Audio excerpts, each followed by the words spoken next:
pair of ears. Yeah. Yeah. And I can hear little creaks. Yeah. Did you just Yeah, they're shuffling.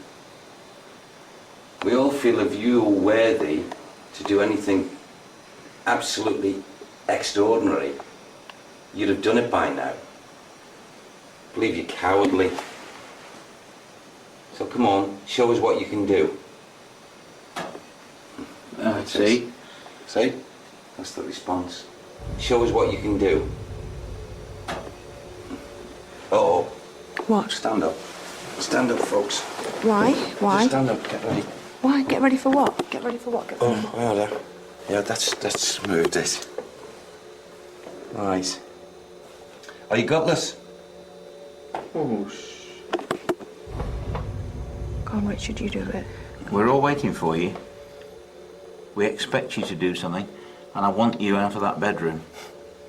Right? Yeah. And we're coming for you. And I expect you too gutless to do anything about it. This is the corner here. What's he doing? It's like he's doing that, you know, leaning back. That's exactly how the girls described him. Is it? Yeah, sort of up against the wall. Yeah. And then it flew down at them. Yeah.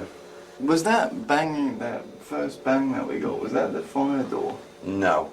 There's no cooling down of radiators. And there's no Just say warming that up again. because it's what? That was a noise in the room. Should I've we got go in the the key. room? Let's go in Have the you room. got the I've got the key. Come on. You're gonna be all right. Yeah, don't I'm worry. all right. Why do I have to go last? Why do I have to go first, you mean? Oh, how cold Isn't is it it in cold? here? Yeah. It's so cold, it's freezing. Yeah, because he's been in here. How cold is it? Look at the clock. Remember all the clocks that have been going? Yeah. Was that clock going earlier on? No? No. So why is that gone? Yeah. That's bizarre. What was that? You hear that behind you? Yeah, Step back, Craig. it's just the back of the door. What was it? I didn't hear was it. the door. Yeah. Something. Yeah. It's so cold in here. It's freezing. Can you move rooms, Richard? Don't come into this room. What are you turning around for? I don't know, I just sensed there was somebody else here. This is going to crack open, this here. in this Okay, I'm going place. to close the door and... Do me a favour. What? Come out of the bedroom now, please. Why? Why? There's just a threatening thing here. Come on, get down Okay. here. Just, no, come down. Just I'm coming come down, I'm coming down, I'm coming Come down. for all length. What do you mean threatening? Like, when that door was fully opened, a gust went like that, hit me in the face, across my chest, and it felt threatening. Leave this up here alone, because... Did you see that then? Yeah. What? Yeah. Something, So something flashed at Yeah. the end. I saw that. Yes, I saw it as as if well. someone had just gone with a torch and Yeah. lit up that area. Yes, yeah. Come on, show yourself. Show yourself. Come on, just try once. We're almost out of tape. Just before we go and leave you forever, because we'll never come back here. Just do something to make it all worthwhile. Come on. Just prove to us, if you dare, that you exist. Please. Just give us a parting gesture. Come on. You're disappointed, Craig. Yeah, well, we're getting so close to something. We were. Yeah. We did venture back to the corridor with more tape, but unfortunately, whatever had been there had disappeared. Other investigations that took place during the night ran smoothly. Temperature changes were noted, along with strange noises, but the most intriguing evidence caught on tape were all these light anomalies. After many dust tests, we were interested to see all these different orbs. They were all caught in places that are known to have reported ghost sightings. During Phil's baseline tests, not one light anomaly was caught, so it does seem strange that during the early hours of the morning, these orbs showed up. Many people believe these light anomalies to be one of the first stages of a ghost manifestation. Until scientists can give us a definite answer, we will never be sure what they are.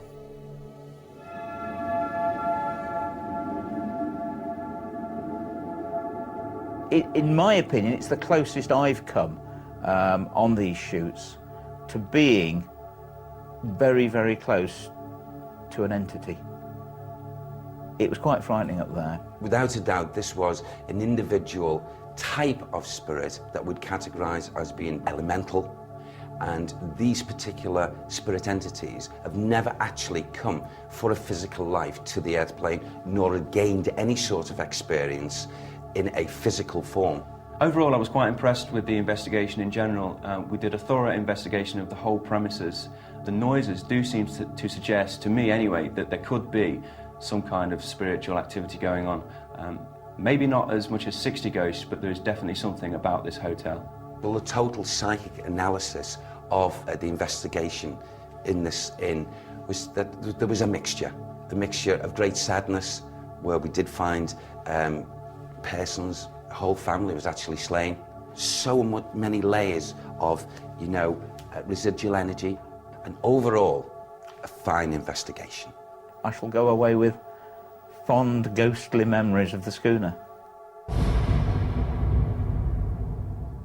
Electrical disturbances are actually fairly commonly reported when people report things like poltergeists. And it may well have some kind of paranormal explanation, but personally I would say a simple fault with electricity could be far more plausible.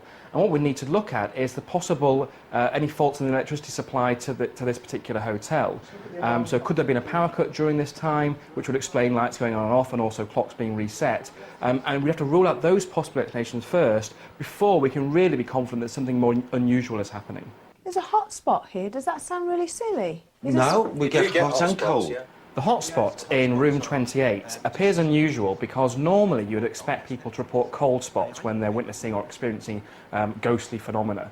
So this is unusual because the vet has first of all said that an area that feels particularly hot, but it doesn't necessarily require a paranormal explanation. It could be explained in terms of warm pipes or something else, so it requires an extra leap of judgment to say there's something paranormal going on. Don't come into this room. What are you turning around for? I don't know, I just sensed there was somebody else here. This is going to crack open, this. When the group are having the séance at the top of the stairs, things then eventually start happening, and a few unusual events. So, for example, they're hearing unusual noises, apparently have no normal explanation, and when they eventually go into the hotel room, it's very, very cold in there. So the whole group is very kind of excited, a little bit frightened, thinking maybe there's something unusual happening. Now, I think it must be remembered that in that situation, I think anybody would probably be a little bit frightened and would start to interpret any normal noises, any normal events as being very unusual.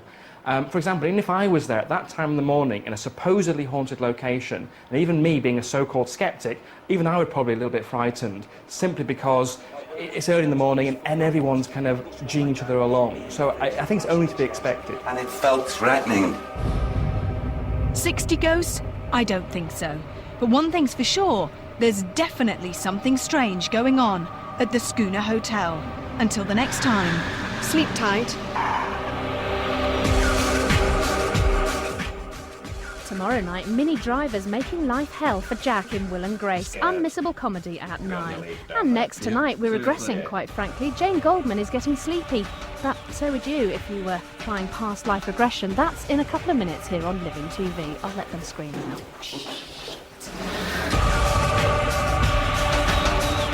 You alright? Me?